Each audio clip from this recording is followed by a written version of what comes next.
Hi hello എല്ലാവർക്കും നമ്മുടെ പുതിയൊരു വീഡിയോയിലേക്ക് സ്വാഗതം. അപ്പോൾ ഇതെവിടെയാണെന്ന് എല്ലാവർക്കും മനസ്സിലായിട്ടുണ്ടാവും. നമ്മുടെ ചെനക്കത്തൂർ പൂരമൊന്നുമല്ല കേട്ടോ, പക്ഷേ നമ്മുടെ ചെനക്കത്തൂർ കാവിൽ മണ്ഡലകാല താലപ്പൊലി മഹോത്സവം അല്ലെങ്കിൽ നിറമാല മഹോത്സവം എന്നറിയുന്ന ഈ ഒരു പുണ്യദിനത്തിലാണ് കേട്ടോ നമ്മളിന്ന്. എന്ത് മനോഹരമായിട്ടാണ്, നല്ല വർണ്ണാഭമായിട്ടൊരു ദീപക്കാഴ്ച നമുക്കിവിടെ കാണാവുന്നതാണ്. കണ്ണിനും കാതിനും മനസ്സിനൊക്കെ നല്ല ഇമ്പമുള്ള അല്ലെങ്കിൽ അത്രയ്ക്ക് ഹൃദ്യമായിട്ടുള്ള കാഴ്ചകളായിരുന്നു കേട്ടോ. അപ്പോൾ കാണാൻ പറ്റാത്ത ആൾക്കാരുണ്ടെങ്കിൽ അടുത്ത വർഷമെങ്കിലും എല്ലാവരും വന്ന് കാണുന്നത്. അത്ര മനോഹരമാണ്, വാക്കുകൾ കൊണ്ട് വിവരിക്കുന്നതിനേക്കാൾ നമുക്ക് നേരിട്ട് കിട്ടുന്നൊരു അനുഭവം എന്ന് പറഞ്ഞു കഴിഞ്ഞാൽ പറഞ്ഞറിയിക്കാൻ പറ്റാത്തതാണ് കേട്ടോ.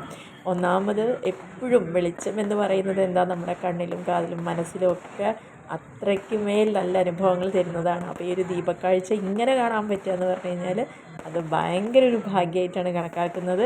അതുകൊണ്ട് തന്നെ കഴിഞ്ഞ വർഷം ഇത് കണ്ടപ്പം അതിൻ്റെ ഒരു ഭംഗി നമ്മുടെ മനസ്സിലുള്ളത് കൊണ്ടാണ് ഇപ്രാവശ്യം എന്ത് വന്നാലും ഇതിന് പോകണമെന്ന് ആഗ്രഹിച്ച് വന്നത് തന്നെയാണ് കേട്ടോ.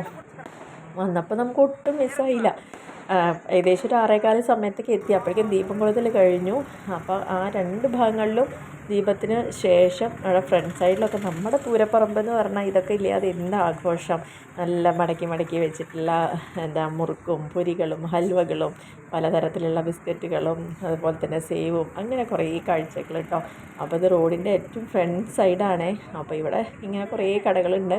പിന്നെ ഒഴിച്ചുകൂടാൻ പറ്റാത്ത നമ്മുടെ കൊച്ചു കുട്ടികൾക്കുള്ള നല്ല നല്ല കളിപ്പാട്ടങ്ങൾ ഏതൊക്കെ ആംഗിളിൽ നിന്ന് എങ്ങനെയൊക്കെ എടുക്കണമെന്ന് പോലും ഒരു നിശ്ചയം ഉണ്ടായിരുന്നില്ല.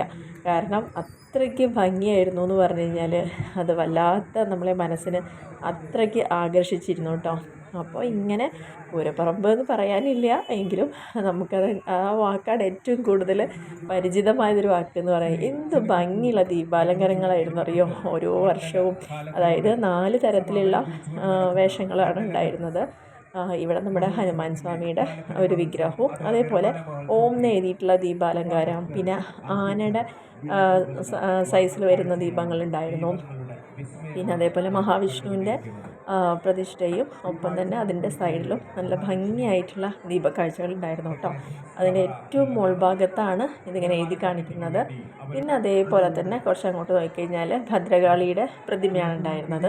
അതേപോലെ തന്നെ അവിടെ നല്ല അലങ്കാരങ്ങൾ ഉണ്ടായിരുന്നു.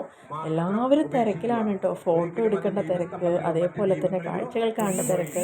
പക്ഷേ ഭയങ്കര പേടി തോന്നുന്നൊരു കാര്യം എന്താണെന്ന് വെച്ചാൽ ഇത്രയും ദീപങ്ങളുടെ ഇടയിൽ കൂടെ ഒരു ആപത്തും ഇല്ലാതെ ഒന്ന് കഴിഞ്ഞ് കിട്ടണമെന്നുള്ളൊരു ടെൻഷനാണ്. കാരണം എന്താണെന്ന് വെച്ച് കഴിഞ്ഞാൽ ചുറ്റുപാടും ദീപങ്ങളാണ്. നമ്മൾ മുടിയായാലും ഡ്രസ്സാണെങ്കിലും കുഞ്ഞു കുട്ടികളാണെങ്കിലും ഇതൊക്കെയാണ് ഏറ്റവും കൂടുതൽ ശ്രദ്ധിക്കേണ്ട ഒരു കാര്യം എന്ന് പറയുന്നത്. പക്ഷേ ദൈവം അനുഗ്രഹിച്ചത് കൊണ്ട് നമുക്കൊരു അത്തരത്തിലുള്ള ബുദ്ധിമുട്ടുകളില്ല. പിന്നെ കുറച്ചും കൂടി ഇങ്ങോട്ട് മാറിയപ്പോൾ നമ്മുടെ കണ്ണനും രാധയും കൂടിയിട്ട് ഇങ്ങനെ കറങ്ങണൊരു പ്രാവശ്യം ചിത്രമാണ് കേട്ടോ. അത് നല്ല ഹാർട്ട് ഷേപ്പിൻ്റെ ഉള്ളിലാണ് അത് കാണാൻ പറ്റുന്നത്.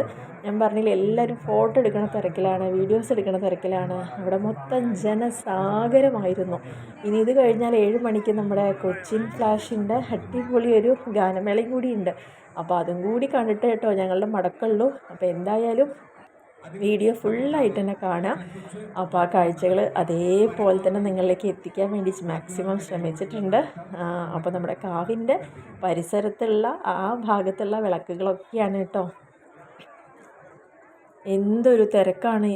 ആ ഒരു പൂരപ്പറമ്പ് പോലെ തന്നെയാണ്. നമുക്ക് ശരിക്കും ചെനക്കത്തൂർ പൂരം വന്നെത്തിയ ഒരു പ്രതീതി തന്നെയായിരുന്നു. അത്രയ്ക്ക് തിരക്കായിരുന്നു കേട്ടോ. കാവിൻ്റെ മുൻപിലും അതേപോലെ 2 വശങ്ങളിലുള്ള ഗ്രൗണ്ടിലൊക്കെയാണ് ഈ ദീപങ്ങൾ ഇങ്ങനെ അലങ്കരിച്ചിരിക്കുന്നത്. ഇത് കണ്ടോ, ആനയുടെ ഷേപ്പിലാണ് ഇവിടെ ദീപം കൊളുത്തി വെച്ചിരിക്കുന്നത്. നമുക്ക് അടുത്തുനിന്ന് അപ്പോൾ കാണുമ്പോൾ മനസ്സിലാവില്ലായിരുന്നു. ഇതിങ്ങനെ വീഡിയോയിൽ ചെയ്യുമ്പോഴാണ് ഇങ്ങനെയാണെന്ന് മനസ്സിലായത്.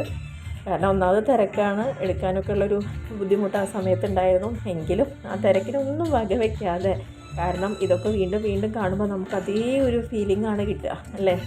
കണ്ടോ എത്ര കുഞ്ഞു കുഞ്ഞു ദീപങ്ങൾ നല്ല ഷേപ്പിലിങ്ങനെ വളരെ ഗ്യാപ്പ് ഇട്ടിട്ട് ഈ ഒരു ഭാഗത്ത് ഈ ഒരു മോഡലിൽ മാത്രമാണ് കേട്ടോ അറേഞ്ച് ചെയ്തിട്ടുണ്ടായിരുന്നത്.